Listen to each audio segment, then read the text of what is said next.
3 दिवसापूर्वी तुम्हाला काय त्रास झाला होता? मला त्रास असा होता की माझ्या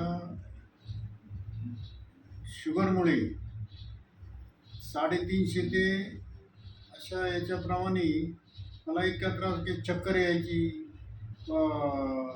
त्रास व्हायचा. परत चक्कर अशी यायची का मग मला परत 350ची परत 74 झाली होती ती फार एकदम. कमी आली कमी होती. कमी झाली, एकदम कमी झाली होती.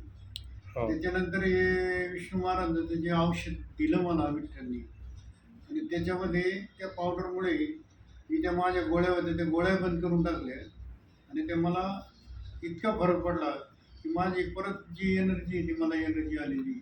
गोळ्या स्थानिक डॉक्टरकडून घेतल्या तर काय इतर कुठून बाहेर नाही, गेले? मुंबईहून गोळ्या आणल्या होत्या. मुंबईला गेले होते. मुंबईला गेलो होतो मी. मुंबईच्या डॉक्टरचं काय म्हणणं आहे? मुंबईच्या डॉक्टरचं म्हणणं या गोळ्या तुम्ही 3 प्रकारच्या गोळ्या दिल्या मला. त्या गोळ्यांमुळे म्हणजे तुमची शुगर कमी होईल. तर त्या गोळ्यांनी मला उलट चक्कर यायची, सारखी चक्कर यायची. मी गावी आलो. गावी आल्यानंतर मला ते औषध चालू केलं. त्याच्यापासून मी एकदम आता जेवण-बिवण चांगलं जाते. व्यवस्थित हे करतोय. झोप येते. चक्कर येत नाही. बिलकुल काहीच नाही मला. त्रास नाही. ठीक आहे. धन्यवाद.